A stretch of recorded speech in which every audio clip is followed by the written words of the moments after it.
네, 안녕하세요. 오늘은 아랫배가 찬 하복부 냉증에 대해서 한번 알아보도록 하겠습니다. 대개 이제 아랫배가 찬 것은 남자들보다도 이제 여성들에게 많이 나타나는 질병이죠.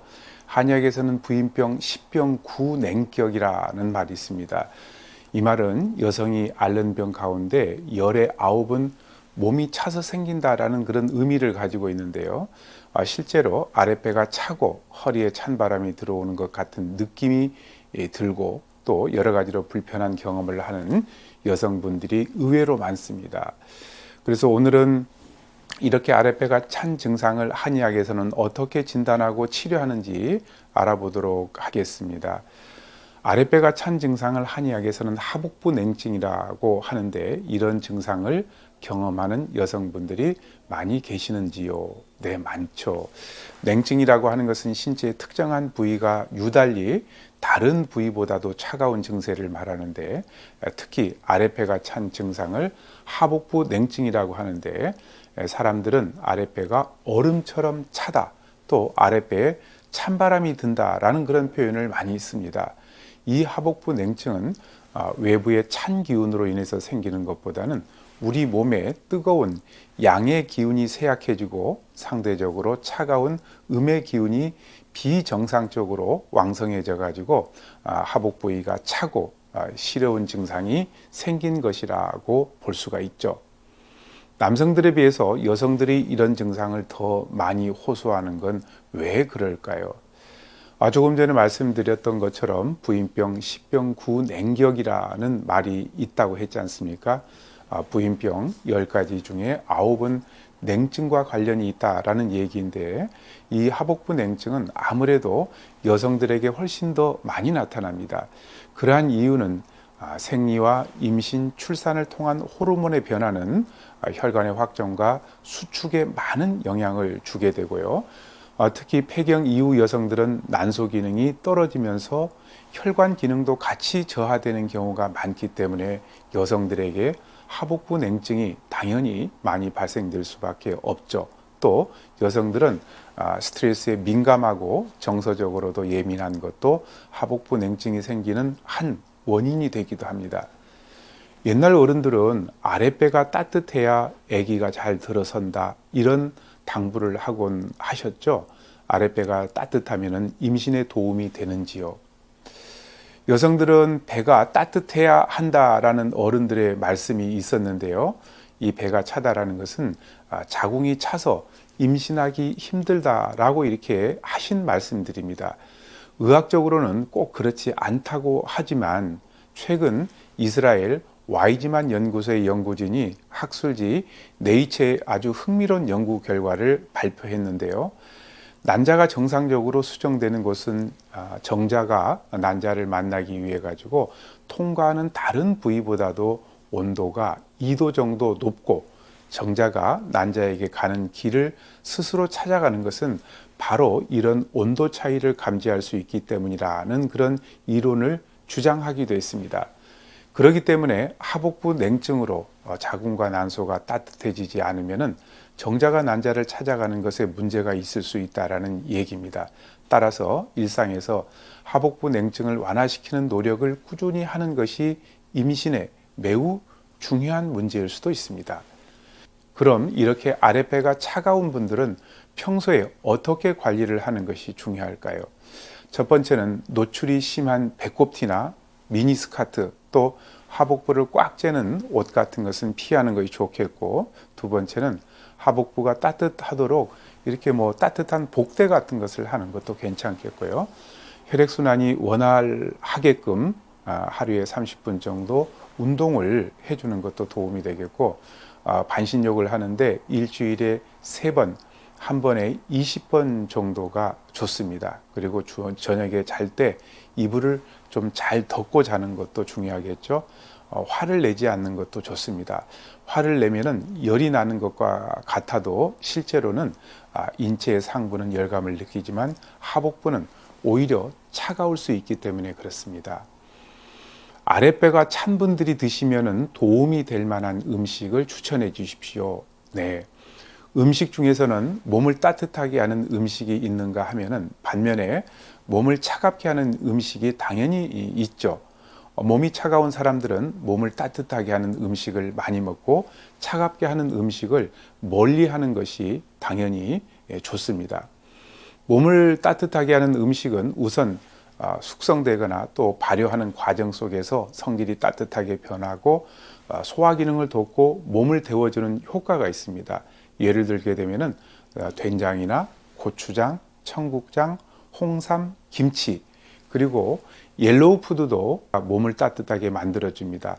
이 황색은 음양오행 중에 토에 속해 가지고 토의 장기인 위장 기능을 보완하면서 몸을 따뜻하게 해주죠. 예를 들게 되면은 토종닭이랄지 늙은 호박, 벌꿀, 생강, 마늘 같은 음식들입니다.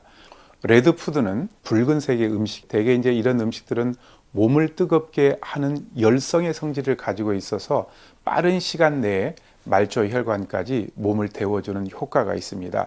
예를 들면 홍삼, 붉은 고추, 양파, 파, 후추, 겨자, 쑥, 조청차 이런 것들을 꼽을 수가 있습니다. 또 도움이 되는 음식이 인삼인데요. 보약의 대명사인 인삼은 성질이 따뜻하기 때문에 몸을 따뜻하게 하고 또 기운을 북 돋아주면서 비위 기능을 강화시켜주는 장점이 있습니다. 그래서 인삼차를 꾸준하게 드시게 되면 아랫배가 따뜻해지고 손발이 뜨거워질 수도 있습니다. 두 번째는 계피인데 계피의 독특한 향을 내는 시나몬 오일 같은 경우에는 심장의 관상동맥과 말초혈관을 확장시켜서 많은 혈액이 손발 끝 아랫배까지 이렇게 갈 수 있는 길을 터주는 역할을 하기 때문에 아랫배가 따뜻해지면서 손발도 역시 따뜻해질 수가 있습니다. 세 번째가 생강인데요. 생강은 성질이 따뜻한 대표적인 음식입니다. 그래서 몸을 따뜻하게 하고 우리 몸에 기운을 북 돋아주면서 비위 기능, 그러니까 소화 기능을 강화시켜주는 장점이 있습니다. 생강은 약으로도 쓰고 차요법으로도 많이 사용되는 식품인데 성질이 따뜻합니다. 주요 성분인 징지베롤 성분 같은 경우에는 심장의 수축력을 강화시켜줘 가지고 말초 혈관까지 혈액이 잘 갈 수 있는 길을 터주는 역할을 하기 때문에 아랫배를 데워주고 역시 손발을 따뜻하게 해주는 것이죠. 네 번째가 꿀인데요. 꿀은 옛날부터 동서양을 막론하고 식용 또는 약용으로 오랫동안 사용해 왔습니다. 원기 회복의 대명사가 바로 꿀입니다. 그래서 꿀은 고대 이집트에서는 현재 아스피린처럼 꿀을 일반적인 약으로 사용했고 고대 그리스나 로마 시대부터 그리고 또 중국에서부터 피부에 상처나 또 진무름이 생겼을 때 궤양이 있을 때 치료하는 연고로 사용을 하기도 했습니다. 그러니까 꿀은 동서양을 막론하고 아주 옛날부터 약으로도 썼고 음식으로도 썼다라는 것입니다. 꿀에는 미네랄과 비타민 성분들이 굉장히 풍부하기 때문에 우리 몸을 따뜻하게 하고 또 남성들의 원기 회복과 정력을 북 돋아주고 피로를 풀어주는 데도 도움이 많이 됩니다. 자, 온신탕이라는 것이 있습니다. 말 그대로 몸을 따뜻하게 만들 수 있는 약재라는 의미죠. 인삼 큰 거 한 뿌리에다가 생강 큰 거 한 톨 넣고 계피 40g 정도 넣고 여기에다가 물 2000cc 정도 넣고요. 1시간 정도 달여 가지고 물이 500cc 정도 남으면은 그 물을 하루에 3번 정도 나눠서 드시는데 그냥 드시지 말고 거기에다가 꿀 같은 것을 타서 드시면은 더 도움이 많이 되겠습니다. 그리고 또 아랫배를 따뜻하게 해주고 손발을 따뜻하게 해줄 수 있는 대표적인 음식이 부추, 마늘, 양파입니다. 부추는 본초 과목에 보게 되면은 인체의 에너지 근원인 신장을 따뜻하게 하고 전기를 갈무리 해준다라고 이렇게 기록이 되어 있습니다. 부추의 이런 작용은 매운맛을 내는 유아릴 성분 때문인데 이것은 자율신경을 자극해 가지고 신진대사를 촉진시켜주고 혈맥을 소통시켜주는 효능이 있기 때문에 하복부를 따뜻하게 해주는 것이죠. 양파는 탁한 혈액이나 손상된 혈관을 회복시켜주는 대표적인 음식입니다.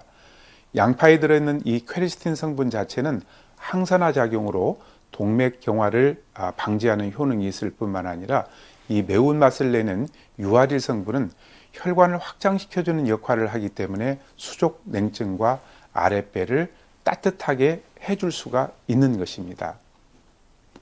자, 세 번째가 마늘인데요. 동의보감에서 마늘은 굳어 있는 것을 헤쳐준다고 했는데요.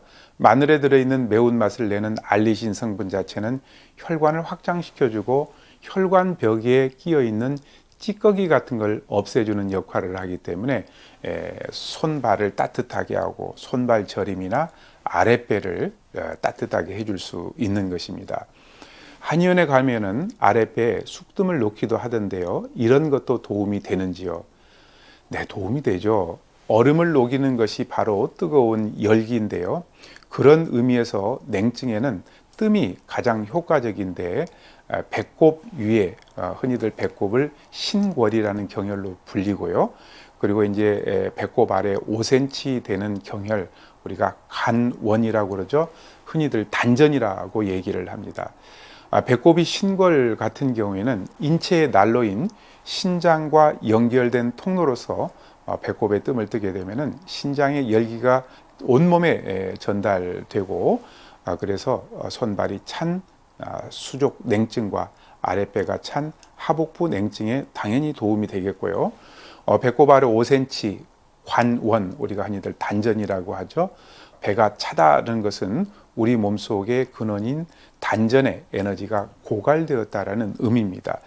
그래서 배꼽 아래 5cm에는 항상 양기가 가득해야 우리 몸이 따뜻해지고 또 사지 말단까지 기혈순환이 잘 됩니다.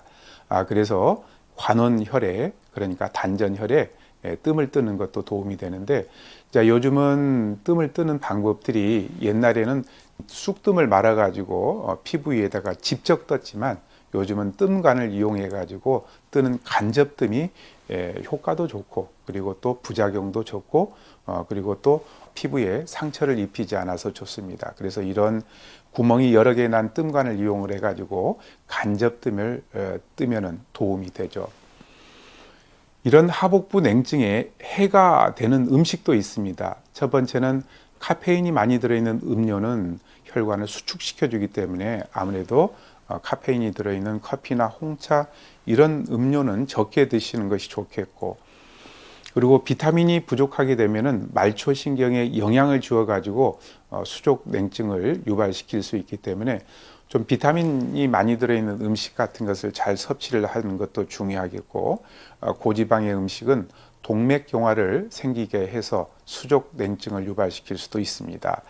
또 오이나 참외, 수박같이 찬 성질을 가진 음식 같은 것은 피하고요.